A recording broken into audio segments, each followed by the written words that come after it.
Bertakwalah dimanapun engkau berada. Dari Abu Dzar Jundub bin Junadah dan Abu Abdirrahman Mu'az bin Jabal radhiyallahu anhuma, dari Rasulullah Shallallahu alaihi wasallam beliau bersabda, bertakwalah kepada Allah Subhanahu wa taala dimanapun engkau berada.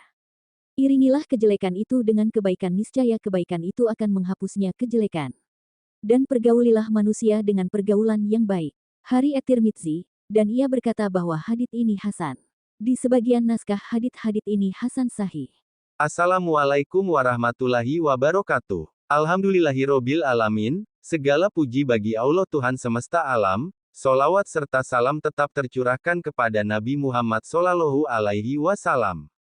Kali ini saya akan memberikan ilmu tentang 7 golongan umat yang mendapatkan syafaat Nabi Muhammad Sallallahu Alaihi Wasallam di hari kiamat.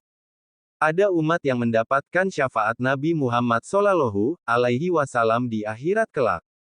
Syafaat yang merupakan bantuan permohonan maaf tersebut akan diberikan pada 7 golongan. Syafaat adalah perantara yang dilakukan untuk memperoleh permohonan maaf dari Allah Subhanahu wa Ta'ala. Syafaat sendiri akan diberikan Allah Subhanahu wa Ta'ala kepada setiap manusia yang senantiasa mengikuti tuntunan Nabi Muhammad Sallallahu Alaihi Wasallam selama hidupnya. Umat yang mendapatkan syafaat Nabi Muhammad Sallallahu Alaihi Wasallam. 1.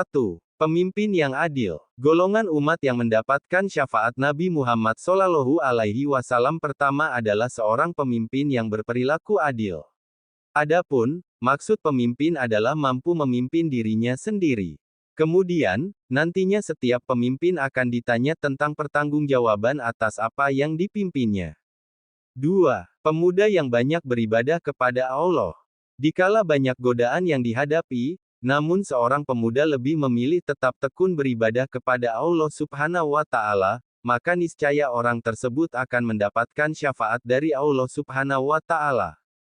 3. Seseorang yang selalu terikat hatinya dengan masjid. Cara mendapatkan syafaat Nabi Muhammad dengan senantiasa memakmurkan masjid. Sebagai muslim harus erat hubungannya dengan masjid, maka dari itu orang yang selalu erat dengan masjid akan menjadi orang-orang pilihan oleh Allah Subhanahu wa Ta'ala di hari kiamat kelak.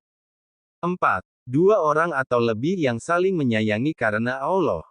Ketika orang-orang yang berkumpul maupun berpisah itu semua karena Allah lalu menjalin keakraban satu sama lain murni karena Allah Subhanahu wa Ta'ala, bukan karena hal lain seperti jabatan, kekayaan, dan keuntungan duniawi lainnya, maka Allah akan memberikan syafaat di hari kiamat pada orang-orang tersebut.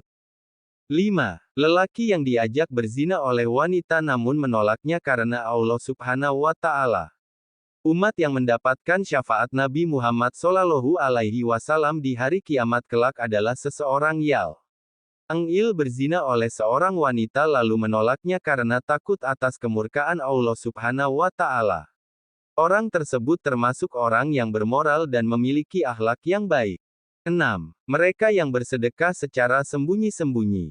Hal yang dicontohkan oleh Abu Bakar As-Siddiq, yakni mendata orang-orang yang membutuhkan makanan dan dia meninggalkan makanan tersebut di depan pintu pada malam hari merupakan perilaku bersedekah secara sembunyi-sembunyi.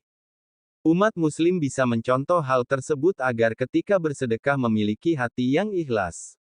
Jangan sampai tangan kiri orang lain, kita mengetahui apa yang kita sedekahkan. Orang yang seperti itu kelak akan mendapatkan syafaat dari Allah Subhanahu wa Ta'ala. 7. Seseorang yang mengingat Allah Subhanahu wa Ta'ala dalam kesendirian lalu mengalir air matanya. Umat yang mendapatkan syafaat Nabi Muhammad Sallallahu Alaihi terakhir adalah orang yang ketika mengingat Allah dalam kesendirian ia lalu meneteskan air matanya. Sebab, ia yakin bahwasannya tempat sandaran yang paling utama manusia hanyalah Allah Subhanahu wa Ta'ala.